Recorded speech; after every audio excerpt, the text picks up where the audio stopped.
No one on the alien vessel Asteron expected anything unusual that cycle. Their scanners wandered lazily across the quiet edges of the Orion Spur, picking up dust clouds and drifting rocks. Routine work. Boring work.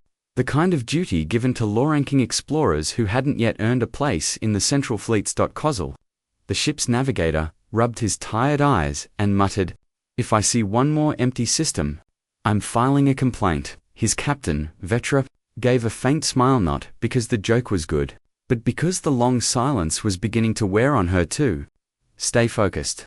We log one mistake, and they'll send us back to Border Patrol." Kozel grunted, adjusting the scan again. A pulse of static flickered across the screen. He frowned. "That's odd.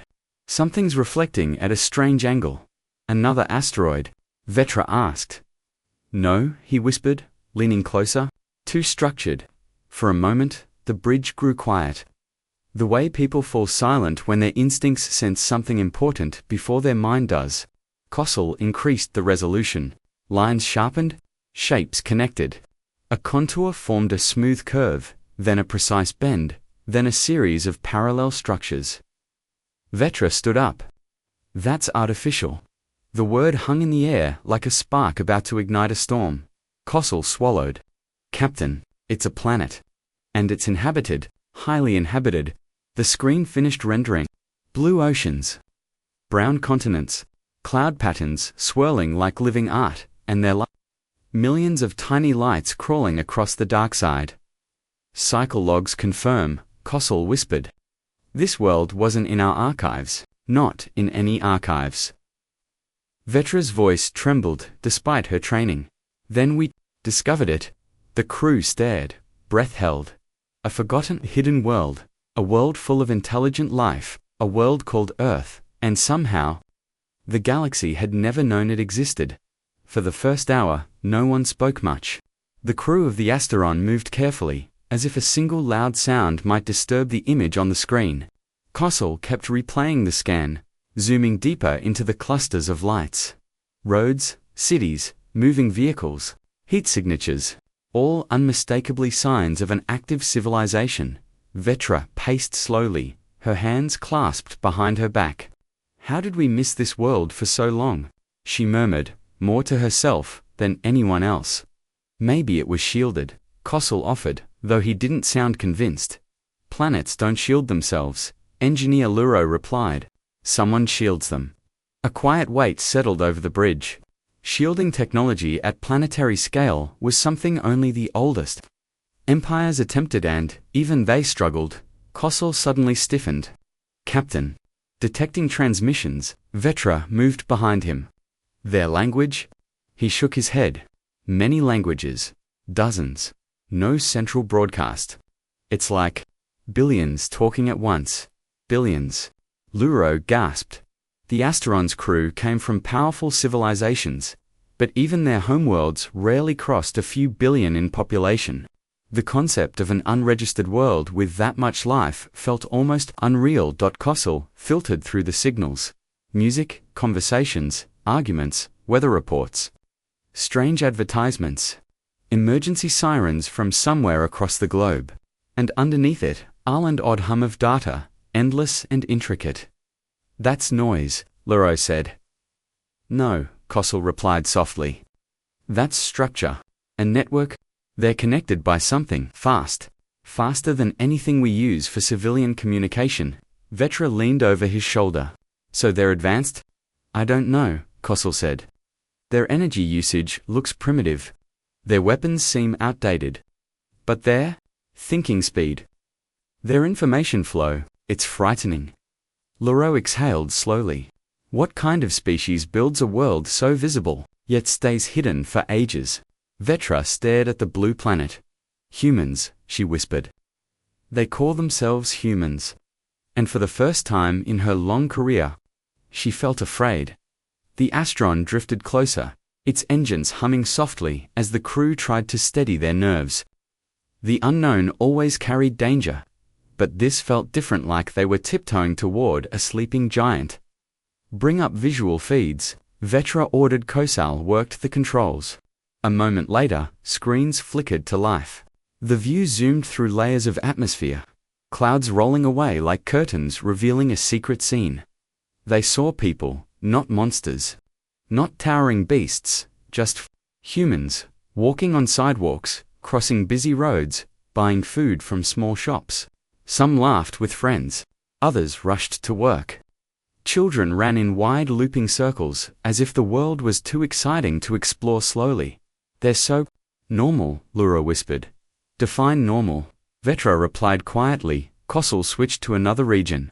Snow-covered mountains where climbers struggled up steep cliffs. Then a desert city, where crowds gathered in bazaars full of color and noise. Then a coastline. Waves crashing as a fisherman pulled nets from the sea. These people don't look like a primitive species, Kossel said. They look determined. Vetra nodded. Everything they build looks temporary, yet their spirit doesn't. It's like they're always pushing against something. Survival, Luro murmured. Maybe their planet forced them to evolve fast. The view shifted again, showing a launch site towering rockets, thick smoke. Engineers racing around with tools and checklists. Kossel inhaled sharply. They're trying to leave their planet. Vetra felt her stomach twist. Leaving a homeworld was no small achievement. But their ships look old-fashioned. Maybe they don't need advanced ships, Luro said. Maybe their strength isn't in their machines. The idea hung in the air. Kossel turned back toward the captain. So what do we do? Vetra stared at the humans moving across their beautiful, chaotic world. We watch, she said softly, and we pray they never see us. Hours passed. Though no one on the Asteron dared to mention how heavy the silence had become, every new detail about Earth made their unease worse. A hidden world was troubling enough, but a hidden world full of billions of unpredictable minds felt like a quiet storm. Waiting to break, Kossel leaned forward suddenly. Captain, something's shifting. Vetra moved to his station. What is it now? He pointed at the long-range array. Their communication patterns. It's like they're reacting to something. Us. Luro asked. No, Kossel said. It's as if they sensed a change in space. Before Vetra could reply, the screens flashed. A satellite camera somewhere above Earth rotated sharply, deliberately right toward the Astron's position. The crew froze. That's impossible, Luro whispered.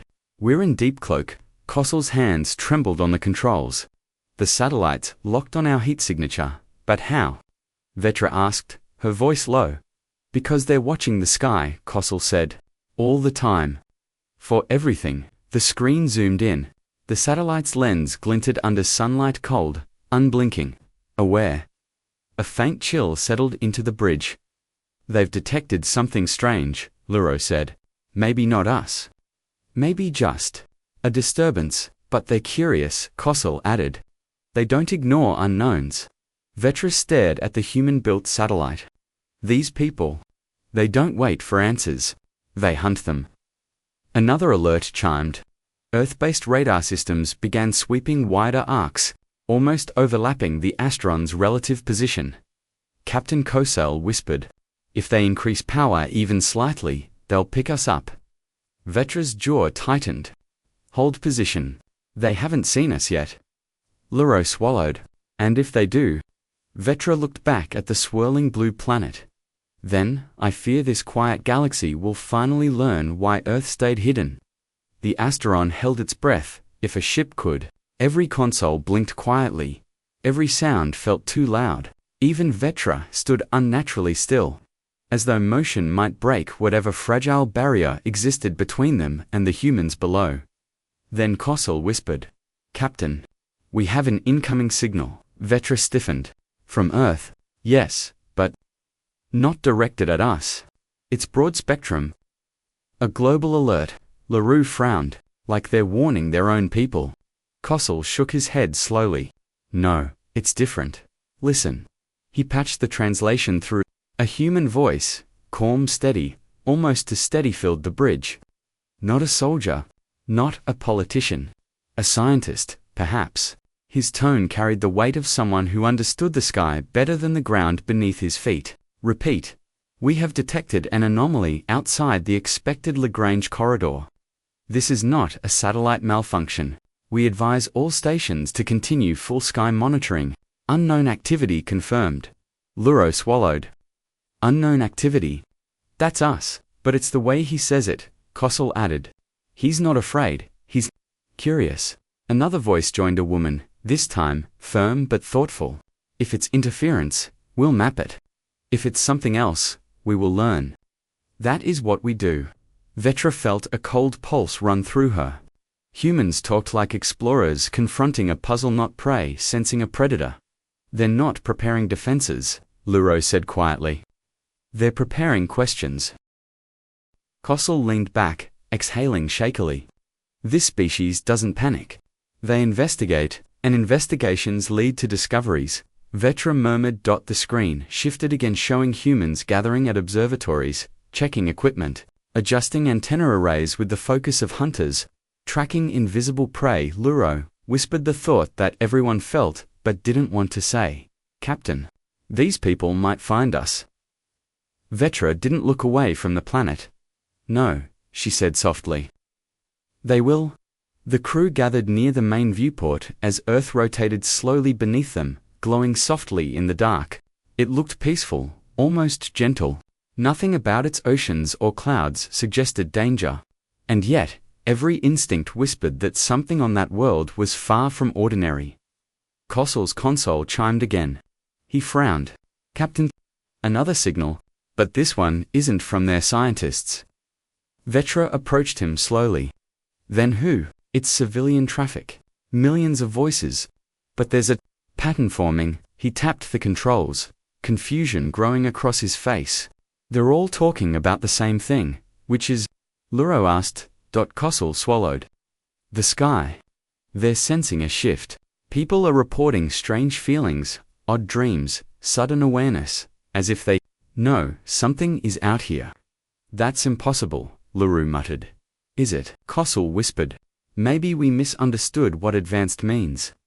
Before anyone could reply, Earth's network surged. A burst of synchronized data, millions of minds, billions of devices, all focusing upward at the same time. The Asteron's lights flickered. Captain Luro gasped. They're scanning us through our cloak. The readings hit like a shockwave.